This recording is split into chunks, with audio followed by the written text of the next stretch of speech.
정말 편하게 왔다 갔다 하다가 말씀 들고 오니까 좀 마음이 새롭습니다. 예. 세이백화점을 저희 그냥 집 앞 슈퍼처럼 왔다 갔다 하는 그러고 사역하고 있고요.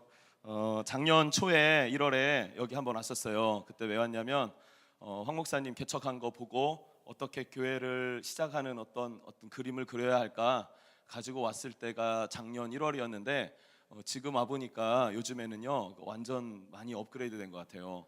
특히 미디어 팀 너무 축복합니다.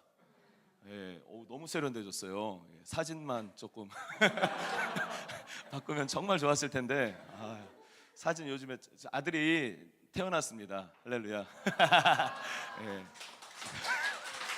더 크게 쳐주세요. 이거는 더 크게 쳐주셔도 돼요. 너무 정신이 없었어요. 아기가 갑자기 일찍 나와가지고 준비를 못했고 이 사진을 보니까 되게 좀 창피했어요. 이렇게 이상하게 나오기도 하고 제가 잘생기게 나온 사진 되게 많은데 근데 보니까 또 오늘 여기서 이렇게 크게 보니까 제 아들하고 많이 닮았네요 제가. 그래서 너무 좋은 시간이었습니다. 여러분 너무나 감사하고 이렇게 오메가 교회에서 함께 말씀 나눌 수 있는 은혜 주셔서 너무나 기뻐요. 기쁜데 좋은 시간 여러분 되어졌으면 좋겠고요. 이거 다 갖고 계시죠?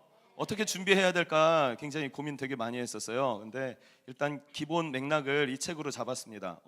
여기 보면 마지막 쪽 있죠? 그 장마다 그 마지막 장에 보면은 뭐라고 할까? 말씀 개요가 있더라고요. 이 말씀 개요 이것을 중심으로 해서 사무엘 상하와 열왕기서 이렇게 준비를 했습니다. 한번 시작해 보겠습니다.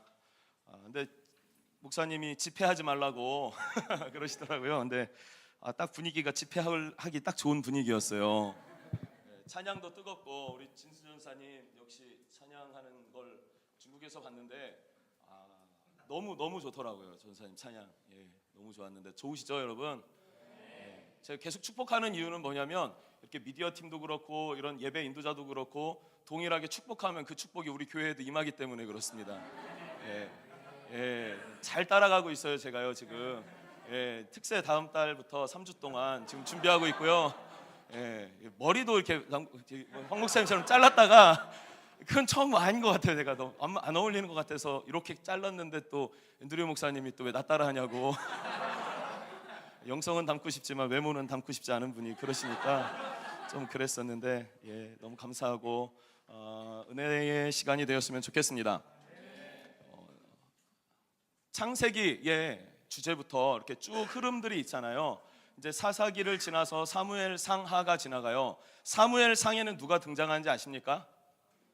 누가 등장할까요? 사무엘이 등장하겠죠. 사무엘과 사울이 등장해요. 첫 번째 왕인 사울. 그리고 사무엘 하에는 다윗왕이 등장합니다. 다윗왕. 그리고 열왕기 상하는 열왕기서로 읽어요. 열왕기서. 그래서 열왕기서에는 분열왕국, 분열되어지는 과정과 남유다와 북이스라엘이 어떻게 멸망하는가의 과정들이 나와 있어요. 그런 이야기들을 오늘 나눠야 될 텐데 1시간 반 동안 얼마큼 나눌 수 있을지 좀 열심히 한번 다 같이 해보면 좋겠습니다. 먼저 사무엘 상에는요, 첫 번째는요 1장에서 8절을 보면은 선지자이자 사사인 사무엘이 등장해요. 할렐루야. 선지자이자 사사였던 사무엘이 등장합니다. 사무엘 시대에는 어떤 시대라고 합니까? 말씀이 희귀한 시대예요. 말씀이 희귀한 시대. 말씀이 희귀하다는 건 뭐냐면 하나님의 음성이 그쳐진 시대를 말하고 있습니다. 우리가 사는 시대는 어떤 시대일 것 같아요? 하나님의 음성을 분별하는 시대일까요? 아니면 하나님의 말씀이 희귀한 시대일까요? 의선 어떤 시대일까? 모르겠어? 몰라? 되게 부담을 많이 줬어요. 페이스북에 제 아들 낳을 때도 그렇게 많은 댓글과 좋아요가 없어갖고 상처가 됐었는데 의선이가 이거 여러분 그 홈페이지에 올린 거 보니까 거기에 오늘 대박 기대된다고 지난주에 은혜 되게 컸다고 그래서 마음에 부담이 확 왔어요. 복수할 거예요 의선이한테. 긴장하고 잘 들어야 돼. 말씀이 희귀한 시대라는 거죠. 희귀한 시대. 지금 제가 그냥 감지하기엔 이 시대에는 희귀한 시대에서 다시 하나님의 말씀이 들려지기 시작한 줄로 믿습니다. 그건 뭐예요? 사무엘과 같은 인물들이 다시 등장하는 시즌이 됐다라는 것이죠. 왜 그러냐면 말씀이 홍수 가운데 먹을 물이 없다고 말씀 너무나 많잖아요. 인터넷에도 많고 TV에서도 너무나 많이 흘러나오고 있고요. 그런데 말씀 그 본질의 원형을 붙잡고 씨름하는 교회가 많지 않기 때문에 실제로 드러난 복음이 없다라는 것이에요. 그럼 뭡니까? 복음이 있는 거예요, 없는 거예요? 귀 간지럽히는 복음은 있는지는 모르겠지만 능력 있는 복음이 없는 시대에 여러분의 교회가 참 복된 줄로 믿습니다. 예, 이렇게 특별 새벽기도 하면서 아까 목사님 소개해 주시더라고요. 새벽에 나와서 기도하는데 죽은 사람도 살릴 것 같다고 분위기가요. 저보고 꼭 와서 보래요. 다음 주에 한번 꼭 언젠지 모르는데 올 거예요.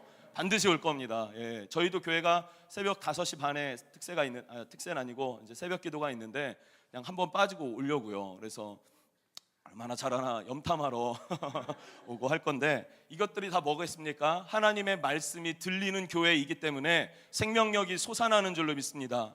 이 말은 뭐예요? 여러분들이 이 시대의 사무엘과 같다는 것이죠. 사무엘은요 마지막 사사예요. 사사시대의 마지막 사사가 되고 또 선지자였어요. 선지자였는데 사사시대를 마감하고 왕정시대를 시작하는 국가적인 패러다임을 바꿔내는 사람이 누구였다고요? 사무엘이었다는 거예요. 근데 그 사무엘이 등장하는 시기가 어떤 시기였어요? 복음이 하나님의 음성이 희귀한 시대에 하나님의 음성을 듣기 시작한 자, 그 사람이 사무엘인 줄로 믿습니다. 여러분 이 시대에 사무엘이 되시기를 축복합니다.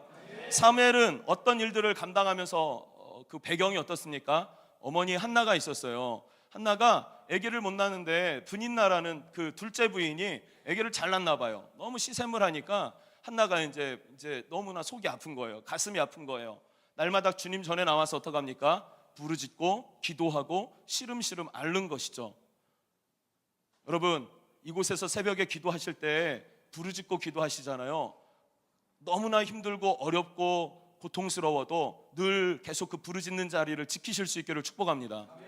그리고 그렇게 기도하다 보면 어떤 일이 일어날까요? 어쩔 때는 싱숭맹숭할 수도 있고 새벽마다 올 때 졸다만 갈 때가 있을 거예요. 일주일 동안 새벽교회 갔는데 새벽마다 졸다 왔어. 이런 경험 있으신 분? 이 손이 없니? 있지? 절망하지 마시고 계속 주님 전에 나올 수 있기를 축복합니다. 사람들이 볼 때 너 뭐 하는 거냐, 뭐 여기서 시간 때우냐, 별소리를 다 해도 이겨나가실 수 있기를 축복합니다. 그리고 바라기는 기도의 시간을 늘려나갈 수 있기를 축복합니다. 예전에 저는 그런 영적 아비가 없었어요. 윤석전 목사님이 제 어떤 영적 아비와 같은 분이셨어요. 왜냐하면 가장 큰 영향력을 주셨기 때문에. 고등학교 때부터 그분 집회를 방학마다 한 번, 두 번씩 꼭 갔었어요. 뭐 부여 출신이세요 그분이. 저는 논산 출신이고요. 부여 오실 때마다 거의 삼천국녀제 한다고 3,000명의 귀신들 모아놓는다고 내 고향 부여에서 이럴 수 없다라고 집회하실 때 막 학교도 뭐 대충 가갖고 은혜 받고 막 이런 시즌에 제가 기도의 문이 열리기 시작했어요.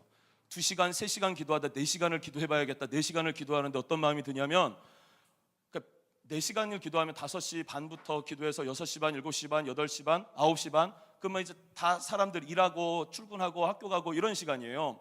근데 그 시간에 기도하다 보니까 어떤 생각이 드냐면 기도만 하는 게 맞나?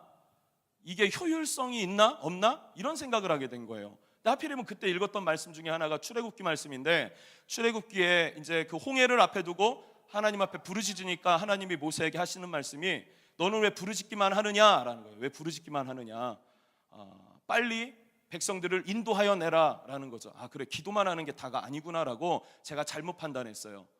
그래서 더 기도의 깊은 우물을 파지 못했던 기억이 있습니다. 여러분 교회는 그러지 않기를 축복합니다. 사무엘과 같이, 사무엘 엄마 한나와 같이 한나와의 그 해산하는 수고가 있을 때에 누가 잉태되고 누가 태어나는 것입니까?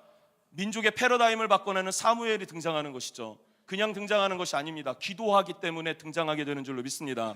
지난 주일날 그 호주에서 오신 목사님 메시지 있을 때 12시 45분쯤 됐는데 황 목사님한테 전화가 오는 거예요. 저희 아직 예배 중이었는데요. 끊었는데 또 오는 거예요. 그래서 끊고 이제 문자를 보냈죠. 예배 중입니다. 끝나고 전화드릴게요. 너무 좋아가지고 점심 먹고 같이 교제하자고 연락 주신 거예요. 너무나 은총을 입고 사랑을 입었죠. 제가 목사님께요. 그러고 나서 저희 정리하고 여기 와서 메시지를 1시간 반 정도 듣고 함께 참석했는데 그때 메시지가 뭐였냐면 기도하라라는 거였죠. 기도하라. 제가 정말 클릭된 것 중에 하나는 뭐였냐면 이 오메가 교회가 기도할 시즌이구나라는 거예요. 이거는 역사적인 한 시즌이구나라는 걸 제가 느꼈습니다. 뭐 여러분도 그렇게 생각하십니까? 여러분 막 미친 듯이 기도한다며요. 더 기도해 보세요. 예, 더 미친 듯이 한번 기도해 보세요.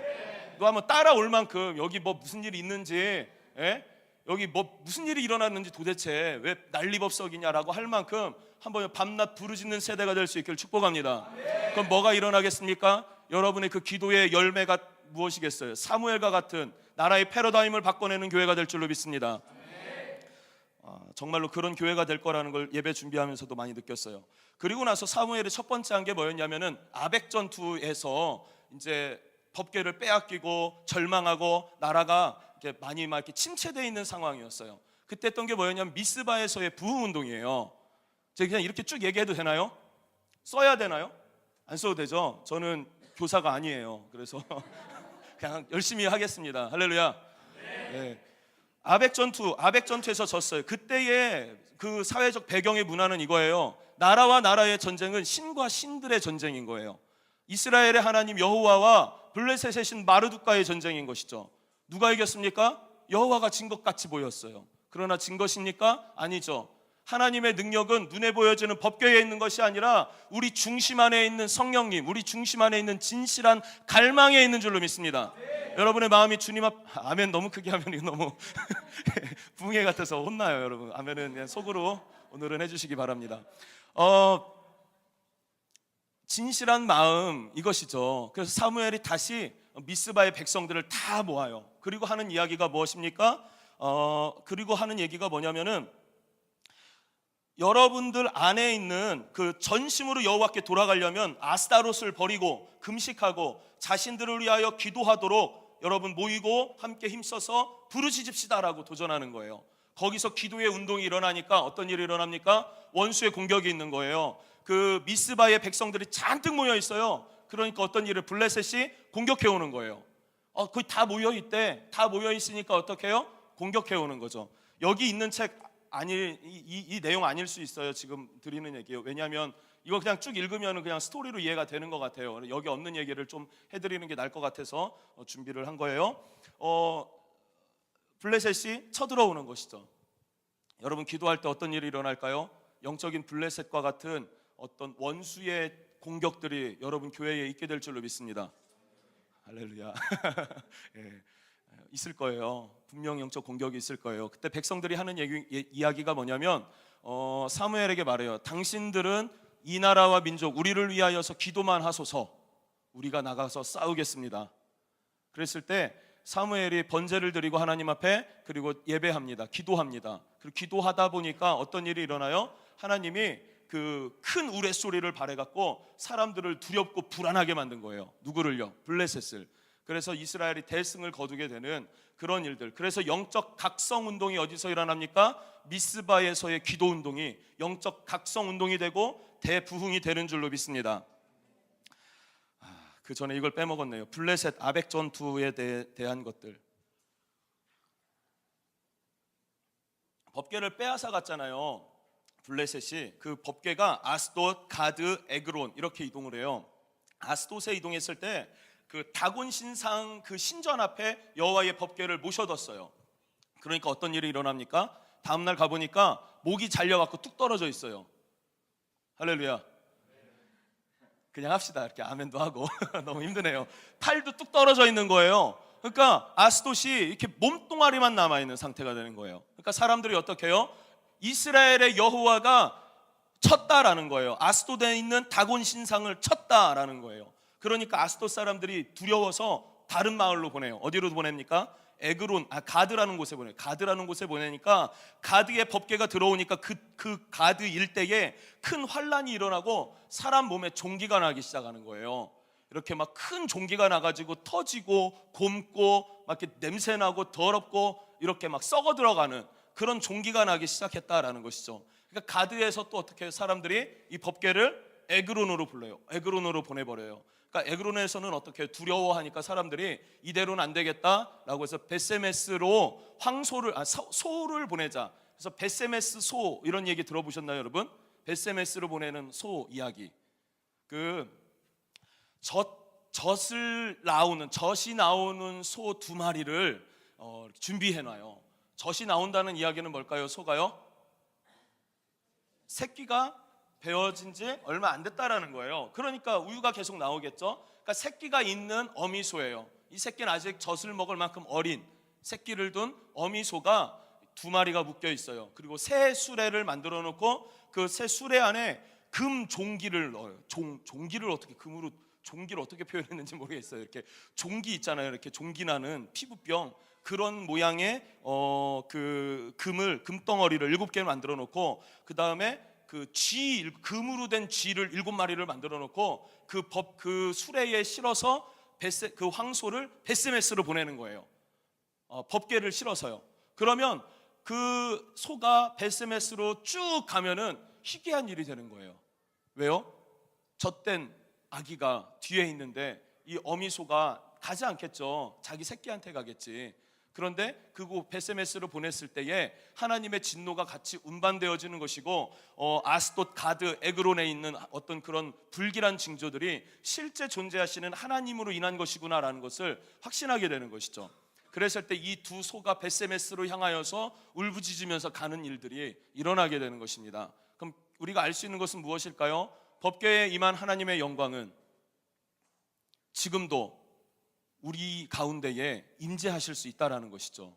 누구에게 임할까요? 사모하는 자들에게, 갈망하는 자들에게 임하는 하나님의 영광인 줄로 믿습니다. 사무엘은 이 2가지가 되게 중요한 것 같아요. 이 법궤의 사건들을 나타냈을 때 잃어버린 법궤를 찾아오는 것들, 그리고 또 하나는 미스바의 부흥운동, 또 하나가 있는데 그것은 기도의 사람이었다는 겁니다. 사무엘상 12장 23절이에요. 나는 너희를 위하여 기도하기 쉬는 죄를 여호와 앞에 결단코 범하지 아니하고 선하고 의로운 길을 너희에게 가르칠 것인즉 이라 그래요. 어떤 사람은 그래요. 내 기도하는 것만 열심을 하는데 사무엘의 기도의 수준은 어떤 수준입니까? 여러분들을 위하여서 기도하기를 쉬는 것을 죄로 여기는 수준이었어요. 저거 보니까 저 뒤에 굉장히 그 성도여 안심하라 이거 있잖아요. 성도여 안심하라. 왜 안심하라는 거예요? 여러분 안심합니까? 마음 놓으십니까? 의선이 안심해? 왜 안심해? 목사님이 기도하시니까 하나님이 높아, 목사님이 높아. 너무나 중요한 건 아닐까요? 마음에 막 감동이 막 왔어요. 저도 그래서 특세를 더 저희 교회도 하려고 마음을 먹었습니다. 사람마다 기도의 분량이 있어요. 함부로 따라할 수 있는 것은 아닌 것 같아요. 나라와 민족을 위해서 여러분 혹시 기도하십니까? 혹시 기도하시는 분? 이 나라 이 민족을 위해서 기도하시는 분, 그것은요 과정인 것 같아요. 한 번에 이렇게 경호 기도하니? 나라와 민족을 위해 기도해? 이 대전의 도시를 위해 기도해? 이그나이트 때 할렐루야. 의선이는 나라와 민족을 위해 기도합니까? 해? 별로 안 하는 것 같다. 그거는 강요한다고 되어질까요? 여기서 나라를 위해 기도합시다라고 외친다고 해서 여러분 나라를 위해서 울부짖을 수 있겠습니까? 성경에 보면 그거 있잖아요. 민족의 위기가 왔을 때는 젖먹이까지 금식시키더라고요. 민족의 위기가 오면 제 아들도 금식시키려고 해요. 근데 3시간만 지나면은 막 이 우유를 찾아서 막 입을 벌리는 게 장난이 아니에요. 어떻게 달랬을까? 이게 달래기 어려운. 그런데 하나님은 말씀하셨을 때 이스라엘 민족은 민족성은 뭐냐면 순종하고 하나님을 향한 갈망이 있다라는 것이죠. 너무 놀랐어요. 여러분 기도하는 수준이 있어요. 여러분을 위해서 열심히 기도할 수 있기를 축복합니다. 그러나 조금 더 나아가면 여러분의 교회를 위해 기도할 수 있기를 축복하고요. 그리고 여러분의 목사님과 이 대전 땅을 위해서도 기도할 수 있기를 축복합니다. 이 대전의 도시를 위해 기도하는 자들이 필요하죠. 뿐만 아니라 이 한국 민족과 열방을 향해 기도할 수 있는 그런 기도의 용사들이 되어줄 수 있기를 축복합니다. 사무엘의 기도의 역량이 넓어지면 넓어질수록 카바하는 그분의 그 영적인 아우라가 달라지는 것이죠. 여러분 어떤 것을 놓고 주로 기도하십니까? 시험 기간인 걸로 들었는데 시험 다 학생들이 많죠. 여기 포기했습니까? 다 맡겨드리셨나요? 둘 중에 하나겠죠. 뭐 포기했거나 맡겨드렸거나, 그죠? 다 공부할 필요는 없는 것 같아요. 진짜 공부할 아이들만 공부하고, 근데 그 아이들도 예배하면서 공부해야 되겠죠. 아멘 의선? 감사해요. 기도의 지경을 넓힐 수 있는 은혜가 있기를 축복합니다. 사무엘은 하나님 앞에 쓰임 받은 것 중에 하나는 그 시대를 분별하는 눈이 있었다라는 거예요. 하나님께서 이루고자 하는 일들이 있어요. 하나님의 계획과 하나님의 어떤 섭리 안에서 하나님의 일들이 있어요. 그럼 내가 나를 위해 기도하는 게 아니라 하나님 나라와 의를 위해 기도한다라는 것은 나의 어떠한 것을 위해 기도하는 것이 아니라 이 시대에 행하실 하나님의 어떠한 것을 위해 기도하는 것인 줄로 믿습니다. 그럼 그것이 응답이 되겠습니까? 안 되겠습니까?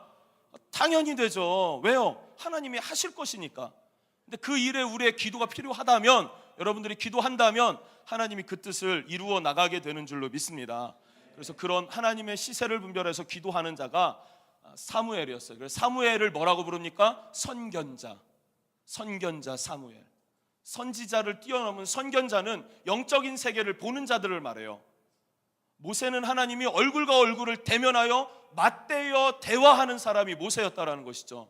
여러분, 지금 성령이 우리 가운데 역사하시기 때문에 여러분들이 더 신실하게 주님 앞에 서면은 하나님의 음성을 듣게 되는 줄로 믿습니다. 하나님 나라의 영광을 보게 되는 줄로 믿습니다. 그 나라의 영광을 보고 이 땅을 살아나갈 수 있기를 축복합니다. 우리의 싸움은 뭐냐면, 이런 것 집회에서 죄송해요. 우리의 싸움은 뭐냐면 하나님의 나라의 가치관을 가지고 세상을 바라보는가, 아니면 세상이 세팅해 놓은 가치관 속에서 내가 그냥 세상 안에서만 살아가는 인생이 되는 거예요. 여러분, 세상을 뛰어넘는 눈이 열리길 축복합니다. 그럴 때 사무엘과 같은 기도의 용사들이 일어나는 것이죠.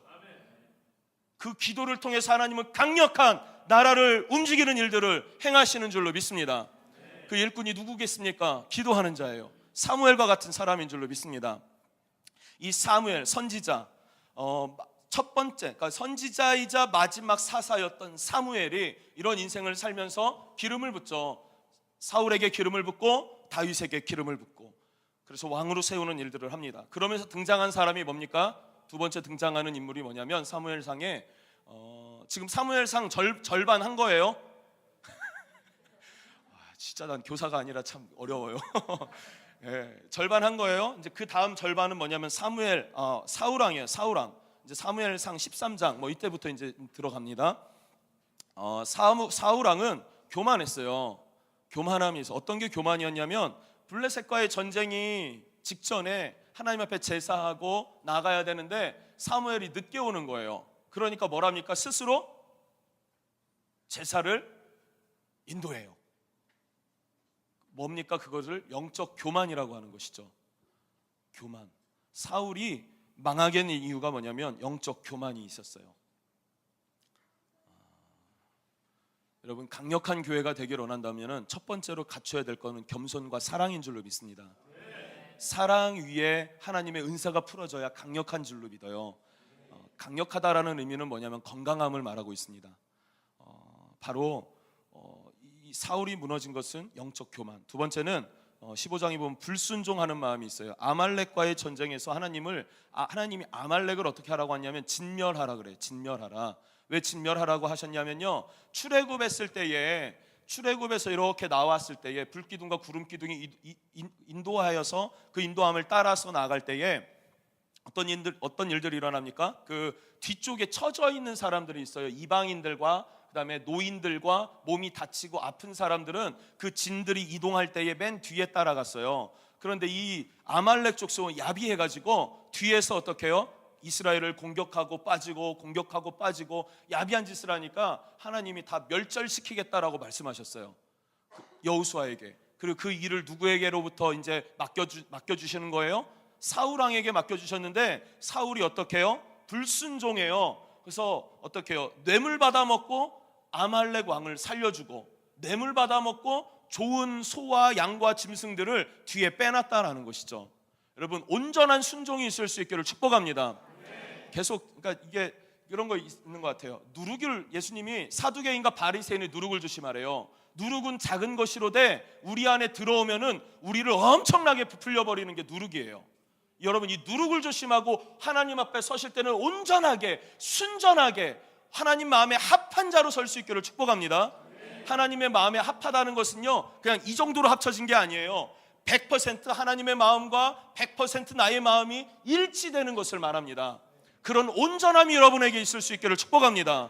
그러지 않으면 단 0.1%라도 어긋난다면 그 0.1% 어긋난 불순종으로 인하여서 내 마음에, 내 삶에, 내 영혼에 누룩과 같이 퍼져나가는 종교의 영을 만들어내는 것입니다. 그것 때문에 사울왕이 무너지는 것이에요. 마지막 세 번째는요, 사울왕은 우상 숭배했어요. 신접한 여인을 찾아갔어요. 하나님과 영적인 단절이 있어요. 그럼 누구에게 부르짖어야 될까요? 다시금 하나님 앞에 돌아가야 되는 줄로 믿습니다. 영적인 존재이기 때문에 우리가 하나님과의 영적인 단절이 있으면 어디를 찾아갑니까? 다른 어떤 영적인 매개를 찾아가요. 영화 속에 있는 어떤 영적인 끈끈한 것들, 막 좀비 찾아다니고 뭐 이런 거 있잖아요. 막 좀비가 언제부터 등장했나 모르겠어요. 제가 20살 군대 가기 전까지는 좀비 영화 자체가 별로 없었어요. 그 이후에 제가 어릴 때는 강시 정도 뭐 이런 거 있었는데, 아십니까? 강시, 헬로우 강시 뭐 이런 거, 막 강시 막 이런 거. 그리고 우리 전도사님 세대 때는 그 뭐 이렇게 귀신 있잖아요. 뭐 처녀 귀신, 뭐 네발레나 뭐 이런 귀신의 세대였고, 저는 강시 세대였고, 의선이 세대는 뭐 이렇게 좀비 세대 뭐 이런 거겠죠. 예. 세대마다 어떤 귀신의 영역들을 풀어놓는 많은 미디어와 세상의 문화들이 있지 않나요? 그런 것들을 따르게 된다라는 거예요. 여러분, 그런 모든 것들 가운데 뭔가 내 영이 혼미케 되었다라 그러면은 반드시 기억하세요. 사울이 신접한 여인을 찾아가다가 망해버린 사건을. 여러분, 주님 앞에 다시 한번 돌아갈 수 있는 은혜가 있기를 축복합니다. 사울은 처음부터 멸망의 길로 나간 건 아니었어요. 사울은 되게 순종적인 아이였어요. 그래가지고 아버지가 나귀를 잃어버렸는데, 야, 네가 가서 찾아와. 어디 가서 찾아올까요? 그러니까 저기 공주 가서 찾아와 이러는 거예요. 없으면 계룡산 좀 뒤져봐 이런 느낌이에요. 그러니까 거기서 뒤지고 찾고 이러다가 누굴 만납니까? 사무엘 만난 거예요. 하나님이 얘다, 기름 부어 왕을 세워라. 말 같지도 않은 그런 이런 상황 속에서 기름 부어 왕을 세운 게 누굽니까? 사울이었어요. 왕의 대관식이 있었어요. 그러니까 왕으로 등극하는 날인데 사울이 수줍은 거예요. 아니면은 부담스러운 거예요. 짐짝 뒤에 숨어 있어요. 헐, 말도 안 되죠. 그죠? 하나님이 그래요. 짐짝 뒤에 숨어 있다. 데려와라. 데려와가지고 왕으로 세웠어요. 그랬던 사람이 누굽니까? 사울이었어요. 왕이 되어질 때에 그 과정 속에 전쟁에서 대승과 대승을 이어갔던 사람이 사울이었어요. 그 작은 지파 소속이었지만 사람들한테 신임을 얻고 백성들한테 존중을 받기 시작했던, 그때의 왕으로 세워진 사람이 사울왕이었습니다. 근데 그 사람이 어떻게 해요? 자기 아들에게 왕권을 물려주지도 못할 만큼 그 가문이 끊어지는 일들, 어디서부터 온 것입니까? 원수의 참수와 원수의 공격인 것이죠. 교만, 불순종, 우상숭배. 여러분, 영적 교만은 정말 강력하게 버려야 될 한 가지인 줄로 믿습니다. 여러분, 환상을 보신 적 있으십니까? 있나요? 없나요? 하나님의 음성을 들어본 적 있으십니까? 하나님의 어떤 영적인 성령의 감동을 분별하십니까? 합니까? 못합니까? 하시길 축복합니다. 그러나 그것으로 인해서 교만하지 않기를 축복합니다. 영적인 우월해서 그런 것이 아니죠. 우월한 게 아니라 하나님이 쓰시려고 부르시는 건데, 교만해져 버리면 쓰기도 전에, 쓰임받기도 전에 버림받게 되는 것이죠. 여러분, 사울은 너무나 안타까운 인생이었어요. 부름받았는데 교만함, 그 다음에 불순종함, 우상숭배로 이제 넘어져 버리는 그런 사람들인 것이죠. 1장부터 8장까지는요 좀 정리할까요? 이거 좀 그래도 하는 거니까. 참, 저희 교회도 안 하는 이런 걸 해왔어요. 여러분, 그냥 알아만 주세요. 이거 제가 좀 쓸게요. 사무엘상은요 정리하는 게 그래도 제 글씨체는 천사체입니다. 날아가요. 웃지도 않네요. 사무엘상 1장에서 8장은 여기는 사사시대예요. 사사시대. 그리고 하나님께 순종하는 시대였습니다. 그리고 사람들이 거부했어요. 그런데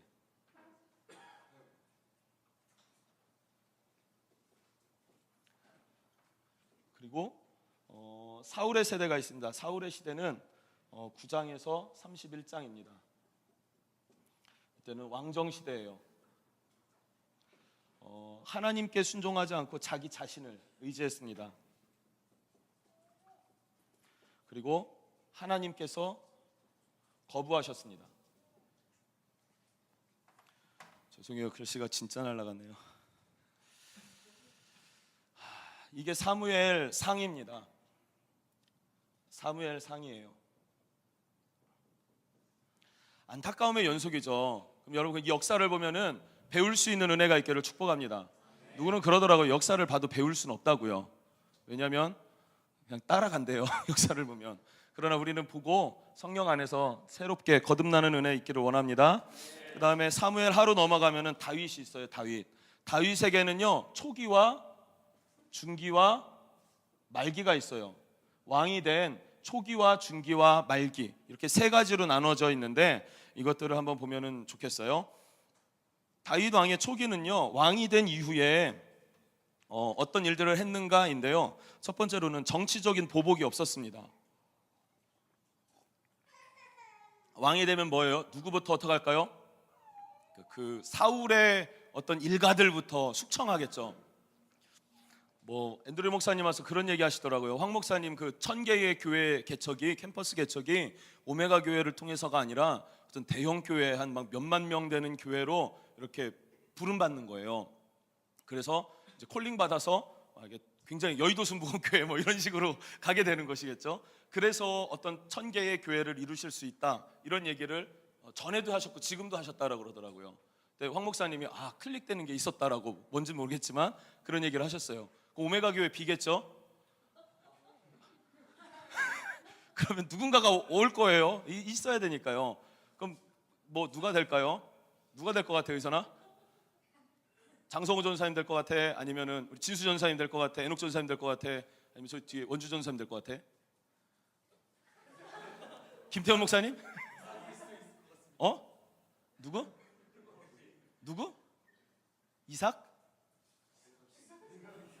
이삭이라고 있나요? 좋습니다. 이삭이라는 아이가 제가 모르는 아이인 걸 보니까 아직 전도사는 아닌 것 같아요. 근데 이 이삭이라는 아이가 나중에 한 5년 후에 여기 담임 목사로 왔어요. 그럼 누구부터 숙청할까? 이삭이 누구예요? 에녹 전도사님 동생이에요. 할렐루야. 누구 먼저 숙청할까? 에녹 전도사 먼저 숙청해야지. 그 사람이 다 잡고 있으니까, 그치? 장성우 전사님 숙청해야겠지. 어떤 유언비어를 펴뜨려서 이제 황 목사님 옆에 있던 사람들 다 잘라내야 되는 것들, 그런 거겠죠. 다윗은 그러지 않았다라는 거예요. 사울 왕과 요나단이 죽었을 때 그 시신을 거두어서 장사를 지내줬고요. 그 요나단의 아들이었던 무비보셋이라고 있어요. 이렇게 두 발 저는 사람, 이렇게 저 시골에 숨어 살았던, 그러니까 도망가다가 유모가 놓쳤어요. 그래가지고 아기가 이제 평생 절름발이로 사는. 근데 그 사람을 어떻게 데려와 갖고 왕의 진수성찬에 함께 밥 먹는 자리에 앉혔어요. 무슨 말? 자기 친아들과 같이 삼았다라는 거예요. 다윗은 그런 하나님의 마음을 가진 사람인 줄로 믿습니다. 교회를 볼 때도 그런 것 같아요. 내 교회 중심으로 보는 것과 하나님 나라 차원에서의 교회를 보는 시야가 너무나 다른 줄로 믿습니다. 오메가 교회는 이 오메가 교회의 부흥을 위한 교회가 아니라 하나님 나라를 위한 교회인 줄로 믿습니다. 그래서 하나님이 사랑하시고 축복해 주시는 것을 제가 밖에서 지켜보면서 교훈을 삼고 있습니다. 두 번째로 사울 왕의 초기 사역은요, 사울의 아들 이스보셋과의 전쟁이 있어요. 그러니까 왕이 됐을 때에 다윗은 기름 부음을 3번 받아요. 한 번은 어디서 받습니까? 아나요 혹시? 집에서 받아요. 자기 목동이었던 그곳에서.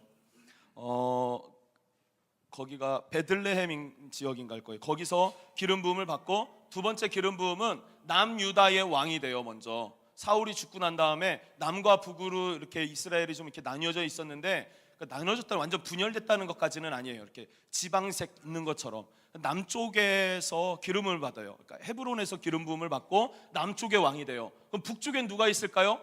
사울 왕의 둘째 아들이 있었어요. 그 둘째 아들이 10개의 지파를 갖고 왕 노릇하고 있는 이스보셋이 있었어요. 그 남과 북, 그러니까 약간 이렇게 사이가 좋지는 않겠죠. 아버지의 나라를 2개를 차지한 게 다윗이 되어졌었을 테니까요. 근데 이 이스보셋의 그 신복이었던 아브넬이라는 사람이 이스보셋을 배신하고 다윗에게 와요. 이스보셋을 죽여요. 그리고 다윗에게 배신하고 왔었던 것들을 보게 됩니다. 그래서 이 다윗이 아브넬을 죽여버려요. 이 배신자 같은 놈, 너 같은 놈 필요 없어, 이런 식으로. 그러면서 통일 왕국을 이루게 됩니다. 첫 번째 기름 부음은 사무엘상 16장 13절에 보면 베들레헴에서 있고요. 두 번째는 헤브론, 그다음에 세 번째는 예루살렘에서 남과 북을 통일하는 통일 왕국의 왕이 되어지는 그런 일들을 경험하게 되면서 중기로 넘어가는 것이죠. 통일을 시키면서 다윗 왕의 중기로 넘어가요. 그럼 초기는 뭐가 있을까요? 세 가지가. 정치적 보복이 없어요. 두 번째는 뭐가 없었을까요? 이스보셋과의 전쟁, 남과 북의 전쟁이 있어요. 이렇게 전쟁, 막 전면전까지는 아니었는데 대립 상태였었다라는 것이죠. 그 다음에 세 번째는 뭡니까? 이스보셋이 배신해요. 그래서 통일이 됩니다. 통일이 되면서 중기로 넘어가는 거예요. 통일이 되면서 중기로 넘어가는데, 중기에 들어섰을 때에 첫 번째는 뭐냐면은 5장과 19장에 보면은 왕이 된 지 7년 6개월 만에 통일 왕국의 왕이 돼요. 그러니까 통일 왕국의 왕이 됩니다. 그래서 남북을 통일한 두 번째 왕으로 정식으로 시작하게 돼요. 이때가 뭐냐면 남쪽에서 왕이 되어진 지 7년 6개월 만에 남북을 통일하는 왕이 되고 예루살렘에서의 기름 부음을 받게 됩니다. 그리고 두 번째는 뭐냐면은 가장 중요한 사건이, 이게 다윗의 인생 중에서 정점이 되는 사건인데, 이게 뭘까요? 뭘까? 의선아? 사랑해. 뭐냐면 밧세바예요. 밧세바. 의선 형제 여자친구 있어요? 있기를 축복해요. 근데 잘 사귀어야 돼요. 밧세바. 그 다윗 왕의 그 어떤 그래프를 보면요, 인생을 쭉 올라가요. 승리와 어떤 환희와 어떤 희락, 이런 것들이 막 있어요. 그리고 뭐가 있습니까? 밧세바 사건이 정점을 찍고 그 이후에는 어떡합니까? 쇠퇴하면서 이제 사무엘 하가 끝나게 되는 것이죠. 그리고 가장 그 정점엔 누가 있었습니까? 여인의 문제가 있었어요. 성적인 문제가 있었어요. 청년들에게 가장 유협이 되는 것 중에 하나가 뭘까요? 성적인 것 아닐까요? 성적인 유혹들 있지 않나요? 쿠키 형제? 유혹 많이 받아요? 유혹을 받는 거야? 유혹되는데 가는 거야? 다행인 것 같아요. 다행. 누구도 뭐라 말할 수 없겠죠. 누구도 유혹받을 수 있고 누구도 넘어질 수 있어요. 넘어질 때마다 여러분, 유혹이 될 때마다 나와서 기도할 수 있기를 축복합니다. 굉장히 인상적이었던 게 오늘 봤어요. 여기에 이 기도 의자 있네요. 이거요. 바로 살 겁니다. 기도 의자 있네요. 예. 그러니까 이런 거 있어요. 이렇게 막 오메가 따라잡겠다 이런 마음이 아니라 그냥 형님이 하시는 거 있으면 그냥 조용히 뒤따라가겠습니다. 그러면 그 영적인 유업을 취하게 되는 것 같아요. 그러다 보면은 또 이제 맡겨주시는 사명이 있으면 감당하고 아니면 계속 따라가고 그럴 참입니다. 밧세바의 동침 이후에 이렇게 쭉쭉쭉 떨어지기 시작해요. 다윗이 더 이상 좋고 기쁘고 감사하고 그렇지만은 않다는 거예요. 근데 여기서 정말 하나 짚고 넘어갈 게 뭐냐면 죄를 졌어요. 죄를 졌어요. 그러면은 뭘 해야 될까요? 회개해야겠죠. 그럼 하나님 어떻게 하실까요? 용서하세요.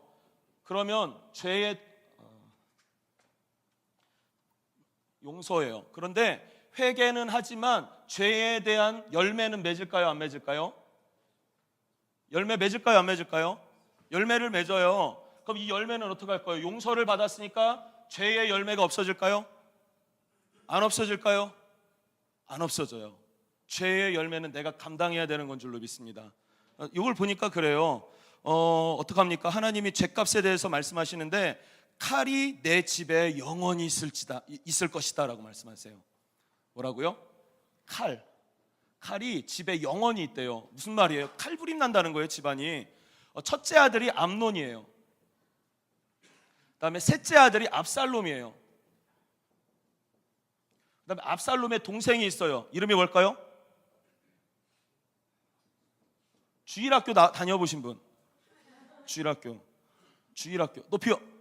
주일학교는 좋은 데를 다녀야 돼요. 명문 주일학교를 다녀야 이런 스토리를 다 알게 되는 거죠. 다말이 있는데 이 첫째 아들 암논이 이 다말을 사랑했어요. 그리고 강간을 했어요. 그리고 취한 이후에 넌 이제 됐어, 너는 다 즐겼어 하고 버려버렸어요. 그러니까 이 여인이 어떻게 할까요? 밤마다 우는 거예요. 그러니까 어떡할까? 이 압살롬이 어떡할까요? 대단한 사람이에요. 혈기가 짱이에요. 죽여버렸어요. 그냥 형인데 별거 아니에요. 지 아버지 죽이려고 했던 놈이 이 압살롬인 거예요. 이게 다 뭡니까? 칼부림이 날 것이다라는 죄의 열매예요. 이 죄는 뭡니까? 밧세바의 사건. 근데 밧세바와의 사건도 사건이지만 밧세바를 통해서 누구를 죽입니까? 밧세바의 아내가 누굽니까? 남편이 누구예요? 우리아죠. 우리아는요, 다윗의 33인의 용사가 2번 있어요. 1기가 있고 2기가 있어요. 여러분은 오메가 1기입니까? 2기입니까? 1기에 용감한 위대한 자들이 있고 또 2기에 위대한 인물들이 일어날 수 있기를 축복합니다. 근데 그 다윗의 용사 중에 한 사람이 우리아였는데 자기의 신복이었던 우리아를 어떻게 해요? 천장 앞에 몰아넣고 슬그머니 후퇴해갖고 죽게 만들었다는 거예요. 하나님이 이것을 기억했다라는 사실입니다. 여러분, 누구도 믿을 필요 없어요. 황 목사님도 믿을 필요 없어요. 여러분, 언제 밀어넣고 빠질지 몰라요. 죄송합니다. 제가 분위기 파악 못했어요. 여기 분위기는 참 함부로 말하는 데가 아닌데 제가 따라올 것 같아. 밤에 막 우리 목사님을 막 이러면서.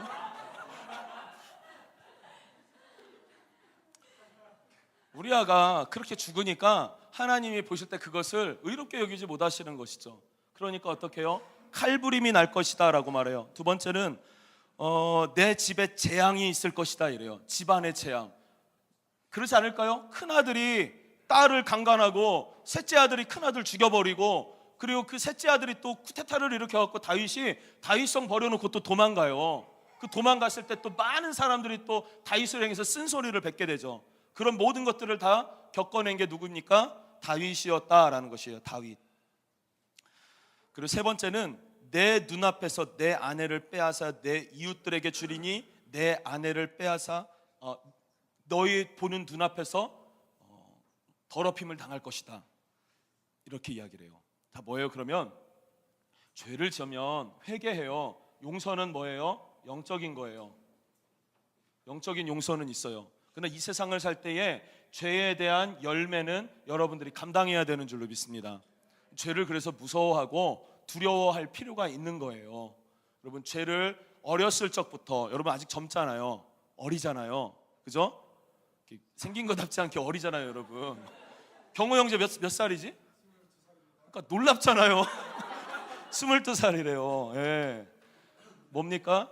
지금부터 신실하게 준비되고 작은 죄가 있는 것과 같으면은 즉각적인 회개가 있을 수 있기를 축복합니다.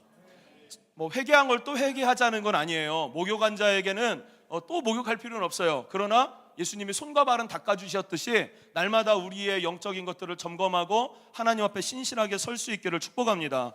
이게 다윗인 거예요. 그 다윗의 말기가 있어요. 세 번째 두 개예요. 중기는 2가지가 있고요. 그다음에 말기에도 다윗 왕의 말기. 말기도 2개네요. 사무엘상 20장 24절을 보면 다윗의 업적들을 기억해요. 업적들. 그래서 21장에 보면은 다윗에게로부터 죽임당한 블레셋의 거인들. 블레셋 거인하면 누가 생각납니까? 또 누가 골리앗 말고 또 있나요? 없나요? 그 이후에 보면은 다윗이 물맷돌을 몇 개 갖고 다녔어요? 5개 갖고 다녔어요. 왜 5개를 갖고 다녔을까요? 물맷돌을 들어 골리앗에게 던졌다 이렇게 하지 않고 성경에서 5라는 숫자를 언급한 이유가 뭘까요? 이유가 있겠죠. 그 이후의 스토리를 보면은 어떤 게 있냐면은 골리앗이 있고요. 골리앗의 동생이 있어요. 동생도 거인이고 이런 거인이 몇 명 있냐면 5명 있었어요. 그래서 이 5명을 어떻게 해요? 돌멩이 5개로 한 놈 하나씩 다 죽여버리겠다 이런 의미가 담겨져 있겠죠.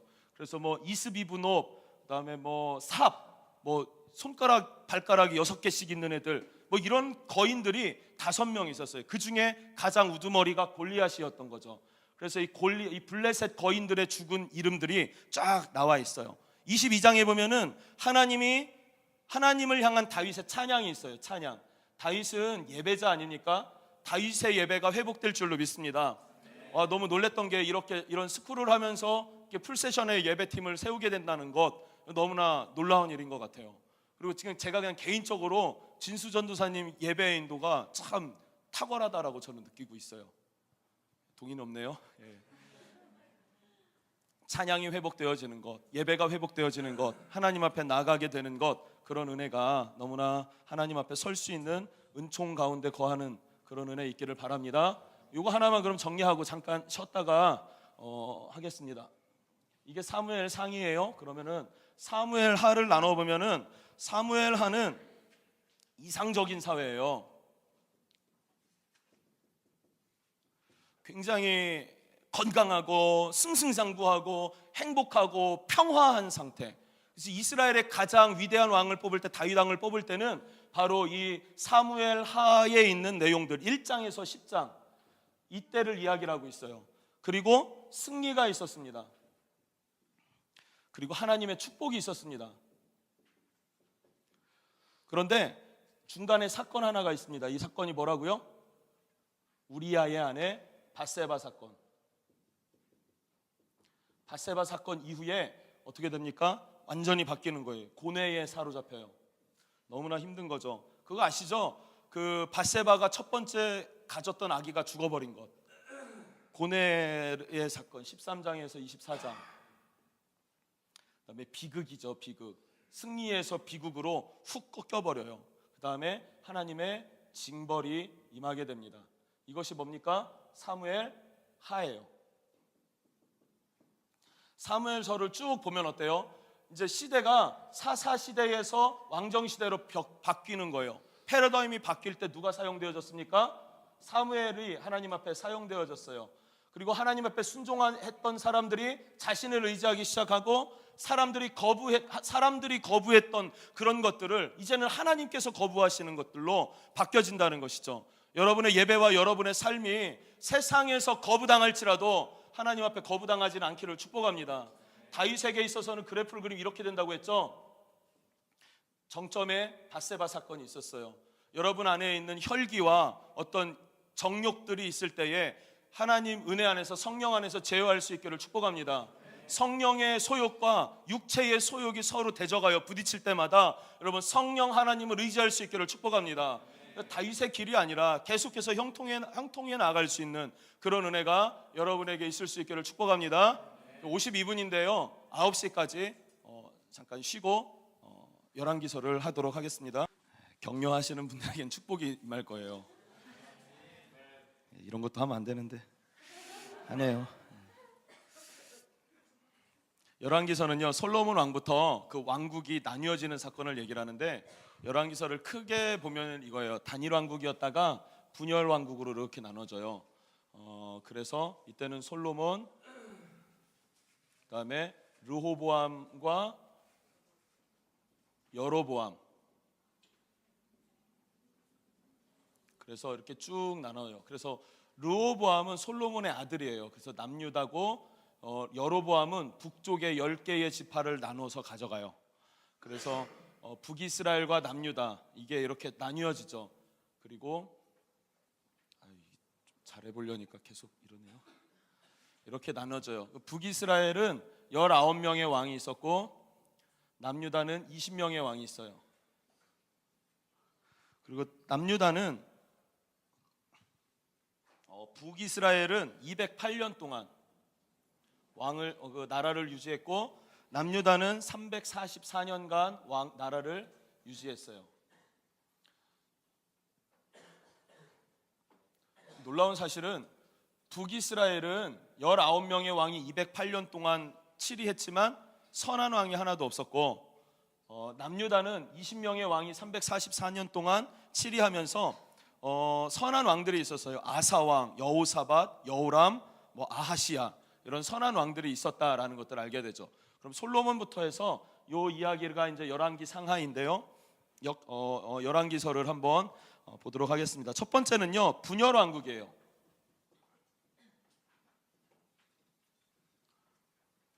이 분열되는 사건들이 일어나는데, 분열되는 사건을 이렇게 두 가지로 보면은 이제 솔로몬이 있고, 그 다음에 두 번째는 그의 아들 때 분열됨이 있어요. 솔로몬을 먼저 보면 좋겠는데요. 솔로몬 하면 생각나는 게 뭐가 있습니까? 지혜 받기 전에 뭐가 있었죠? 1000번제가 있으니까 지혜가 있었죠. 1000마리의 소리를 잡아서, 이번에 앤드류 목사님과 사는 얘기가 그런 얘기더라고요. 1000마리의 소를 잡으면 1000마리 대놓고 잡아, 이게 아니라 그 제주가 직접 소를 끌고 와서 직접 그 목에 칼을 찔러야 돼요. 그럼 소 목에다가 칼을 최소한 1000번 찔렀겠죠. 그냥 말 그대로라고 하면요. 할 수 있겠어? 소 목에 1000번 칼을 꽂아서 그 피를 냈다라는 거예요. 그렇게 어떤 헌신과 희생과 실제적인 것이 이 솔로몬 왕에게 있었어요. 선한 왕입니까? 악한 왕입니까? 선한 왕으로 출발을 했고요. 죽을 때도 또 선한 왕으로 죽었어요. 그 중간에는 엄청 즐겼어요. 그래서 지혜가 참 많은 사람은 다르구나, 이런 걸 느끼게 되는데 처음과 끝이 좋으면 돼요, 여러분. 예수님 지금 잘 믿고요, 즐기다가 주님 오시기 직전에 확 믿어버리고 자문 같은 거 써서 다 헛되다, 주님만이 최고다, 이렇게 말하고 죽으시면 최고의 지혜인 줄로 믿습니다. 근데 언제 죽을 줄 모르는 게 가장 큰 어려움인데요. 또 있죠. 솔로몬 하면 생각나는 것도 뭐 있어요? 여자. 700명의 아내가 있었대요. 300명의 첩이 있었어요. 그래갖고 1000명의 아내를 뒀어요. 가족여행 가려고 그러면은 이렇게 승합차 한 17대 이 정도 불러야 가족여행 갈 수 있을 만한 분량의 아내를 뒀죠. 부럽다라고 하는 것 같아요, 누가? 부러운 일일까요? 전혀 부러운 게 아니에요. 당시에 그 잠자리를, 남편의 잠자리를 정하는 거는 아내들이 이렇게 로테이션으로 이렇게 정하는 거예요. 그러면 우리 형제가 이름이 뭐였더라? 호철 형제. 호철 형제가 한 명의 여인을 사랑하고 싶어, 1000명의 여인을 사랑하고 싶어? 한 명? 그러니까 1000명까지는 아니야. 2명이면 더 좋고 이런 건 아니야? 그런 건 아니야? 1000명의 여인을 거느렸다는 건 뭐냐면요, 한 여인을 만나려면 첫날을 기다려야 된다는 거예요. 그러면 진짜 사랑하는 여인이 하나라도 있었을까요? 없었겠죠? 그럼 부러운 거예요? 불행한 거예요? 불행한 사람이었죠. 불행한 사람. 1000명의 아내 첩을 두었는데 문제가 있었어요. 이 이방에 있는 이방 여인들을 데려온 거예요. 이방 여인들이 데려오는데, 이방 여인이 데려올 때 내가 믿는 신상을 좀 데리고 왔으면 좋겠어요. 신전을 지어주세요. 내가 믿는 지역에서는 이 물병을 섬겨요. 그래서 물병신을 하나 이렇게 섬길 수 있는 사당을 하나 지어주세요. 이런 걸 다 허락한 거예요. 그러니까 이방 여인들과 들어오면 들어올수록 이스라엘은 어떻게 됩니까? 계속해서 영적으로 혼탁해지기 시작하는 것이죠. 유일한 하나님, 유일한 여호와가 아니라 이런 신도 있고 저런 신도 있고 이런 신도 있고 저런 것도 있고, 이스라엘에 그런 거 있더라고요. 어제 아기를 재우면서 보니까 이스라엘에 여러 개 종교가 있는데 메시아로 믿는 어느 랍비가 있대요. 근데 메시아의 어떤 그 조건이 7개인가가 있는데 이 랍비가 3개를 채워갖고 가장 많이 채워서 메시아가 될 확률이 가장 높대요. 이미 죽었는데. 좀 이상적으로 말이 되지 않는데, 이성적으로는. 근데 그걸 믿고 그날을 축제로 즐기는 사람들이 있고요. 그리고 유대교가 믿는 여호와, 그다음 우리 개신교인들이 믿는 예수 그리스도, 그다음에 마호메트, 이런 모든 것들이 다 한 신이 여러 가지로 나타났다라는 어떤 다신론 이런 것들이 이제 팽배해져 갖고 이스라엘을 점령하고 있는 것도 나오더라고요. 그런 것들을 볼 때에도 보면 다 그런 상황들이, 영적인 상황들이 솔로몬 때부터 들어온 게 아닌가 이런 생각이 들 정도였어요. 이스라엘 안에 그렇게 여러 가지 우상들이, 잡신들이 들어오기 시작하면서부터 혼탁해지기 시작했더라라는 것을 알 수가 있는 것이죠. 그게 솔로몬이었어요. 그러니까 그 아들 때에 르호보암이 왕이 됐을 때는 어떻습니까? 제대로 했을까요? 제대로 못했죠. 뭘 제대로 못했냐면, 이 솔로몬이 이방에 있는 어떤 생각들과 이방의 가치관들이 들어오기 시작하니까 눈을 하나님께로 두지 않고 어디로 두냐면 성전에 두기 시작해요. 성전을 치장하기 시작하는 것이죠. 성전 치장할 때 어떡합니까? 금가루를 다 이렇게 성전 안에 다 금으로 도배해 버렸어요. 애들이 구슬치기 하는데 구슬을 보니까 은이에요. 은. 실제로 성경에 그렇게 기록되어 있어요. 은을 아이들이 갖고 놀 정도로, 그냥 갖고 놀다 흘릴 정도로 흘렸는데 은이에요. 참 그런 어떤 부유한 나라를 만든 게 솔로몬이었어요. 그런데 어떡합니까? 여호와의 영광보다는 나라의 어떠한 것들만은 생각하게 되는, 그러다 보니까 그 아들이 잘 배우질 못했어요. 그렇게 성전을 짓고 화려하게 하고 웅장하게 하다 보니까 사람들한테 뭐를 많이 걷어내요? 세금을 많이 걷은 거예요. 노역을 강력하게 시킨 거예요. 너무나 힘들게 시킨 것이죠. 여러분 교회도 완전 대형 교회 수준이에요. 아십니까? 뭐 시스템이 대형 교회 저리 가라예요. 엄청난 시스템을 갖고 있어요. 뭐 책자, 여러분 기도 제목 책자를 2달에 한 번씩 낸다면서요. 뭐 할 때마다 이런 영상 만들어내고, 그다음에 현수막 실제로 다 만들어내고, 매일 저녁마다 예배팀 세팅하는데 새벽마다 또 세팅하죠. 그죠? 뭐 이런 일들을 해요. 막 1000명, 10,000명 이렇게 한밭제일교회도 보다 더 그런 것 같아요. 한밭제일교회도 보니까 예배팀 새벽마다 그 팀이 계속 이렇게 쓰더라고요. 뭐 주마다 바뀌는지 어쩐지 모르겠는데 이런 많은 시스템, 그 저 뒤에 있는 막 여러 가지 어떤 그런 것들 있잖아요. 소식과 시스템과 양육과 이런 것들이 체계적으로 돌아갈 때 뭐 어때요? 장성호 전사님 할만하세요? 할렐루야. 심심한 위로를 보냅니다. 저희 교회는 일이 없어요. 제가 교회를 잘 못 가요.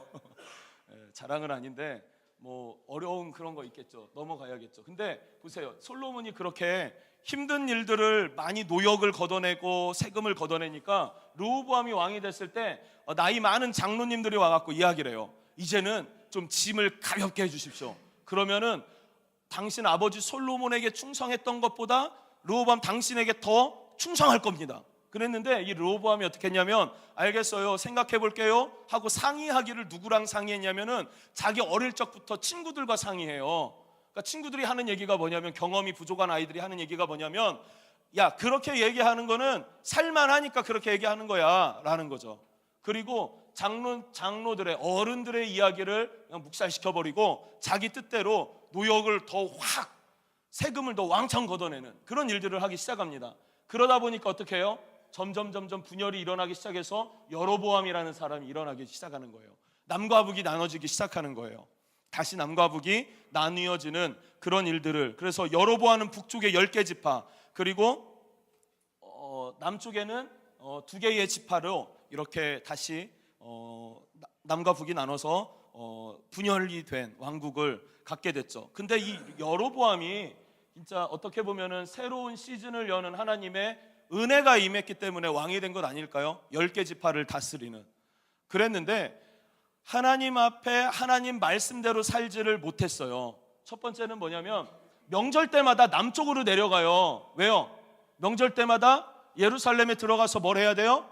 제사해야 돼요. 유월절을 지켜야 되고. 그러니까 사람들이, 북쪽에 있는 사람들이 그 명절 때 남쪽으로 내려가면서 남쪽 사람들한테 이렇게 정신교육 잘못 받고 올까봐 두려웠던 거예요. 그래서 북쪽과 남쪽이 나눠졌을 때 단과 밑에 지방이요, 그 다음에 베델, 이 2군데에다가 임의로 만들어 놓고 여기서 명절을 지내라 라고 명령해 버렸어요. 그리고 만들어낸 게 뭐냐면 금송아지예요.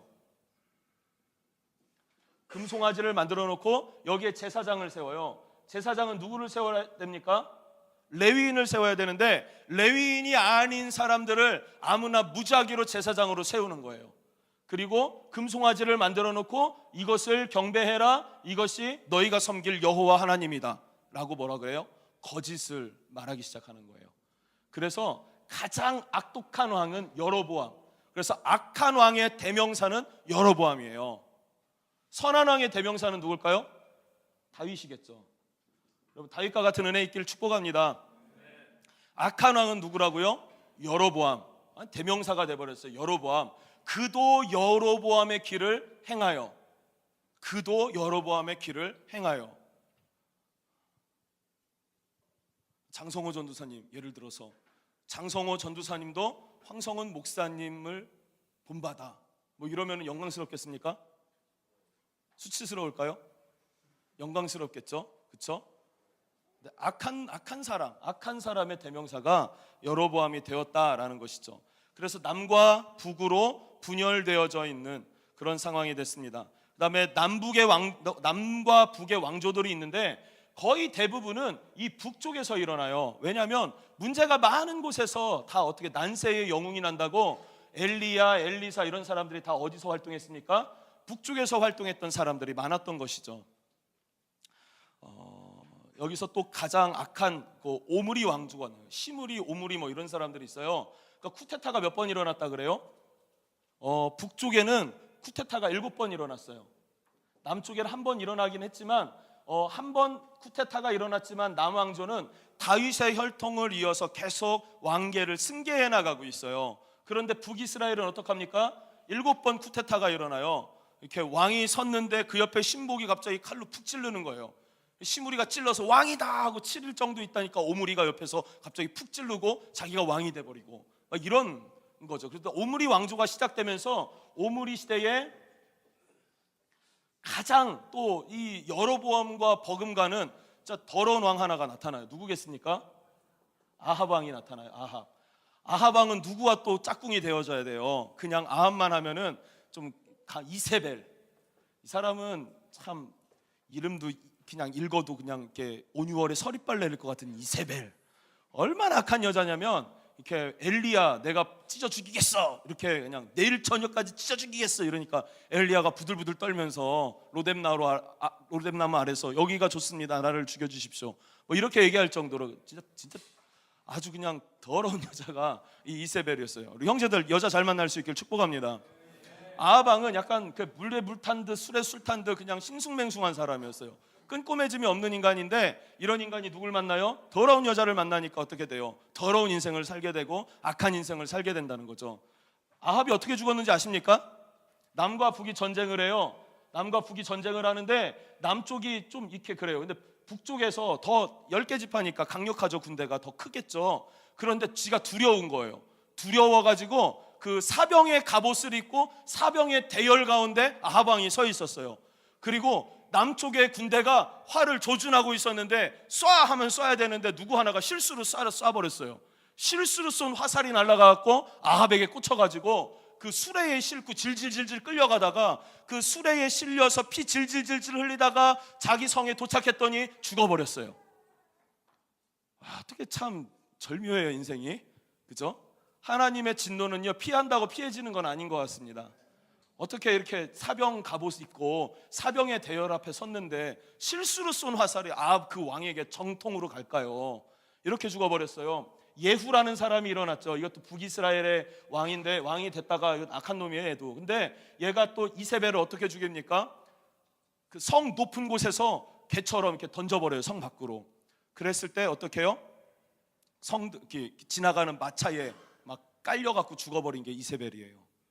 이 아합 왕이 개처럼 죽을 것이다라는 예언을 듣고 이렇게 죽은 거예요. 수레에 질질질 끌려가다가 죽었네, 전쟁 끝났네, 버려놓고 가니까 개들이 와서 그 피를 핥아버렸대요.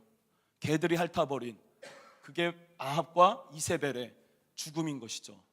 여러분 죄는 어떻다고요? 무서운 거예요. 당장 내 눈앞에 나타나지 않은 것이라 할지라도 죄는 무서운 거예요. 죄를 경계할 수 있기를 축복합니다. 이 더러운 왕 아합과 이세벨 이 사람들 되게 그래요. 그래서 이 아합 왕 때 등장한 사람이 누굽니까?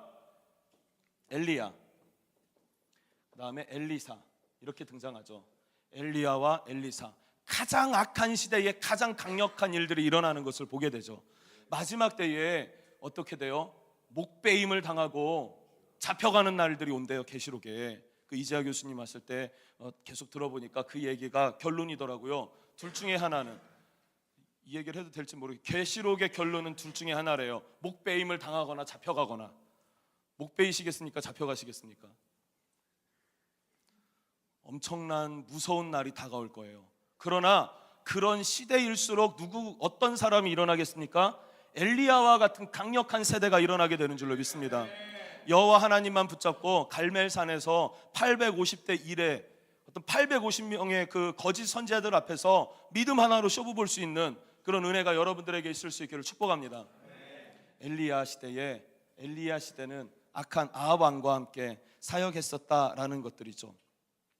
그 왕조가 멸망해요. 어떻게 멸망합니까? 이거를 19명의 왕, 북에 19명의 왕들, 남쪽에 20명의 왕들, 이런 스토리들이 쭉 있어요. 쭉 있는데 읽어보는 게 가장 중요할 것 같아요. 읽고 묵상하고 기도해보고. 할렐루야. 그럴 수 있기를 바라요. 이렇게 되는데 북이스라엘과, 여기 기록된 대로예요. 북이스라엘은 208년 있다가 좀 이렇게 남쪽을 아래 썼어야 되는데 북쪽을, 저는 교사가 아니에요. 남과 북이 있잖아요. 이스라엘 지역이 있는데 반으로 잘려버렸어요. 그래서 여기는 아수르에 의해 멸망당해요. 그 다음에 344년이 지난 다음에 남쪽은 바벨론에 의해 멸망당합니다. 그리고 왕정시대가 끝나고 어디로 넘어갑니까? 포로시대로 넘어가게 되는 것이죠. 그래서 열왕기 상은 시작이고 열왕기 하는 끝으로 치닫는 내용들이에요. 열왕기 상에서 보면은 그 7명의 선지자가 예언서를 기록해요. 요나, 아모스, 호세야, 오바댜, 미가, 요엘, 이사야. 이 사람들이 다 어디예요? 이 시대 때 활동했던, 남북 시대 때. 그 다음에 열왕기 하에서 활동했던 선지자들은 나훔, 스바냐, 예레미야, 하바국, 예레미야, 애가까지 기록했죠. 예레미야가. 이것들이 기록된 것이죠. 남과 북으로 나뉘어지는. 그럼 전체적인 여러분 성경 스토리 이해가 되시나요? 스토리 이해가 되세요, 여러분? 창세기부터. 창세기 제가 2번 들었어요. 황 목사님 거요. 다른 분들 어떻게 하나 정말 열심히 볼라 했는데 황 목사님 것만 딱 올라와 있더라고요. 그래가지고 그거 2번 듣고 왔는데, 창세기 때부터 창조, 타락, 뭐 바벨탑 사건, 노아 홍수, 뭐 이런 거, 그다음에 4명의 족장들이 시작되어지고, 4명의 족장 다음에 어떻게 됩니까? 마지막 요셉 시대 때에 애굽으로 들어가서 민족을 이루죠. 그리고 출애굽한 이후에 어디로 갑니까? 시내산에 내려왔다 가데스바나 돌아가지고 이스라엘이 가나안을 점령해놔요. 정복전쟁. 정복한 이후에 어떻게 해요? 땅을 분배해요. 사사시대. 땅을 분배해서 살다가 사사시대는 이렇게 계속 반복되잖아요. 반복되는 사이클을 가지고 있다가 그것을 끊어내고 시작되어지는 새로운 패러다임이 왕정시대예요. 사사시대에는 이스라엘을 치리했던 사람이 누굽니까? 누가 치리했습니까? 하나님이 직접 치리하셨어요. 그런데 백성들이 볼 때는 어떻게 해요? 이방 사람들이 볼 때는 다 왕이 있는데 우리는 왕이 없는 것 같아요. 근데 실제로 이스라엘의 왕은 누구셨습니까? 여호와 하나님이었어요. 근데 왕이 없는 것처럼 보였어요. 왜요? 사사시대에 그렇게 살았기 때문에. 이스라엘의 왕이 없었으므로 각기 소견에 오른 대로 행하였더라. 이게 사사기의 주제 아닌가요? 그럼 이 시대는 어떤가요? 하나님이 있나요, 없나요? 많은 교회에서 여호와 하나님을 말하지만은 하나님이 있습니까, 없습니까? 죄송한데 저희 교단에 굉장히 큰 교회의 목사님이 뭔가를 조언해주면서 하는 얘기가 뭐냐면은 뭐 사무엘 스마일즈인가 뭐 그 사람이 인격론 뭐 이런 걸 썼대요. 8강으로 돼 있는데 거기다 말씀 조금씩 넣으면은 8주짜리 특강이 된대요. 설교를 그렇게 하라고 가르쳐 주더라고요. 뭐가 없습니까? 말씀이 없고 계시가 없는 거예요. 말씀이 없고 계시가 없는 시대에 누가 일어났다고요? 사무엘이 일어난 줄로 믿습니다. 말씀이 없고 계시가 없는 시대에 여러분과 같은 교회, 진리를 붙잡고 헌신하고 충성하려는, 요즘에 이런 거 어디서 구해요? 이런 거 여러분 보셨어요? 목사님 죄송합니다.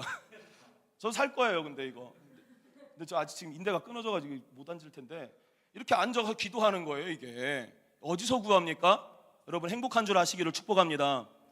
감사한 건 많이 하세요. 여러분 좋은 교회 다니는 거, 헌신하고 힘든 거 어려운 거 있을 수 있겠죠. 그러나 감당할 만큼의 하나님이 연단과 시련을 주시는 줄로 믿습니다. 저희 교회가 개척하고 되게 쉽게 왔어요. 제가요. 근데 어느 권사님 한 분이 그러더라고요. 목사님이 어릴 때 개척교회 섬겨가지고 목사님이 개척하니까 쉽게 가는 것 같다고. 저 진짜 쉽게 가고 있어요. 교회 잘 안 가는데도 막 그냥 가요. 어떻게 다 주여는 다 그럴 수 있는 건 아니겠지만요. 이제 열심히 뛰려고 그래요. 저도요. 이제 특세도 시작할 거고 운행도 할 거고 이제 뭔가 하나님이 감동 주시는 대로 순종하면서 가려고 해요. 지금까지는 감동이 없어서 움직일 수가 없었어요. 한 1년 정도는 주일 낮 예배 한 번만 드렸거든요. 저희도. 여러분 교회가 복된 줄로 믿습니다. 말씀이 희귀한 시대에 말씀을 선포하고 신실하게 말씀 앞에 순종하려고 몸부림치는 그런 목사님 있는 것, 저에게는 그런 형님이 있는 것 너무나 감사한 것이죠. 그럼 무슨 일이 일어날까요? 이제 사무엘과 같은 일이 일어나겠죠. 사무엘과 같은 세대가 일어날 수 있기를 축복합니다. 그럼 어떤 일이 일어날까요? 일어나서 뭘 하려고요? 세상을 비추는 빛이 될 수 있기를 축복합니다. 빛은 말 아래 두지 아니하고 등경 위에 두는 것이에요. 산 위에 빛을 비추는 빛이 있으면 그것을 보고 사람들이 모여드는 줄로 믿습니다. 그것을 보고 방향을 설정하고 방향을 구별하게 되는 줄로 믿습니다. 그런 이정표가 되는 여러분의 교회가 될 수 있고 여러분의 삶이 될 수 있기를 축복합니다. 여러분의 인생 뭐가 있습니까? 뭐가 잘났나요? 우리의 의가 없고 예수 그리스도의 의만 드러낼 수 있기를 축복합니다. 현재의 어떤 여러 가지 헌신과 충성들을 결코 과하다 하지 않고 주님 앞에 충성할 수 있기를 바랍니다. 이스라엘의 역사가 그렇게 흘러가더라고요. 선한 왕 다윗이 섰는데 그 아들은 그 명맥을 이어가질 못하고 이방 여인들을 드리기 시작해요. 이방 우상들을 드리기 시작해요. 그랬더니 그 아들 세대에는 어떡합니까? 남과 북이 나뉘어졌죠. 사실은 솔로몬 시대 때 하나님이 박살내고 싶어 하셨어요. 그런데 뭐라 그러세요? 내가 네 아버지 다윗을 생각해서 네 때는 참겠어. 그럼 어떻게 해야 될까요? 울며 불며 회개해야죠. 회개가 없었어요. 그러니까 어떡합니까? 그 자녀 세대에 깨지는 거죠. 고통을 당하는 거죠. 그럼에도 불구하고 정신을 차리지를 못하니까 어떻게 돼요? 아수르와 바벨론에 의해서 멸망당해요. 포로 시대가 시작되는 것이죠. 나중에 알겠지만은 아수르가 북이스라엘을 점령해요. 근데 바벨론이 아수르도 점령하고 남쪽도 점령해요. 이 아수르는 북이스라엘을 점령한 다음에 서로 뭘 했냐면은 통혼했어요. 그래서 이스라엘의 어떤 그 기준을 흔들어 놓으려고 한 것이죠. 북이스라엘의 수도는 사마리아였어요. 사마리아 성. 그러니까 사마리아 여인들을 개처럼 여기고 더럽다라고 하잖아요. 예수님 시대에. 왜 그렇습니까? 이방인들과 통혼시킨 민족, 통혼한 민족. 그러니까 사마리아 여인, 사마리아 사람, 더러운 사람, 정조를 지키지 못한 놈들, 이렇게 여겨지게 된 것이죠. 남북이 이렇게 나눠진 것들을 보게 됩니다. 25분인데요. 여기서 마치고 우리 기도하는 시간을 갖도록 하겠습니다.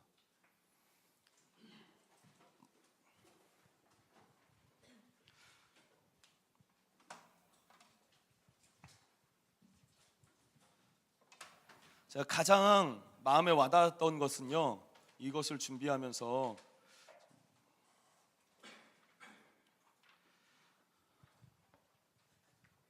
사무엘이었어요. 사무엘이 기도 쉬는 죄를 범하지 않겠습니다라고 고백한 거죠. 저도 목사지만은 기도 쉬는 게 죄인가? 그냥 우리 성도들을 위해서 기도 잘 못하면은 작은 가책 정도 느끼는 수준이었던 것 같아요. 그런데 바꾸려고 합니다. 하나님 앞에 하나님이 원하시는 것들을 구하여 나가려고 그래요. 진리가 없는 시대에 진리를 선포할 수 있다라면 우리의 모습이 어떠하든지 간에 하나님이 기뻐하시는 영광이 되는 줄로 믿습니다. 한번 조용히 눈을 감고 기도를 한번 시작했으면 좋겠어요.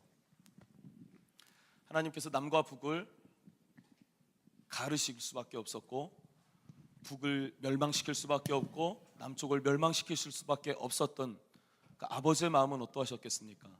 이 시대의 많은 교회들이 진리를 잃어가고 있을 때에 여러분, 진리를 말할 수 있는 이 교회 그냥 행복하고 말 수 있을까요? 아니죠. 하나님은 지금도 여전히 가슴 아파하고 계시지 않겠습니까? 이 시대에 그럼 필요한 것이 무엇이겠습니까? 한나와 같은 기도가 있을 수 있길 축복합니다. 성전에서 밤낮 울부짖을 수 있었던 어미의 마음이 있을 수 있기를 축복합니다. 그래서 사무엘과 같은 자녀를 잉태하는 교회가 이 오메가 교회가 될 것을 축복합니다. 그렇게 하나님 앞에 기도하는 은혜를 주십시오. 내 힘과 내 열정이 아니라 하나님이 부어주시는 기도의 영으로 기도하며 나갈 수 있도록 인도해 주십시오. 한번 기도하며 나가겠습니다. 함께 기도하겠습니다. 주님,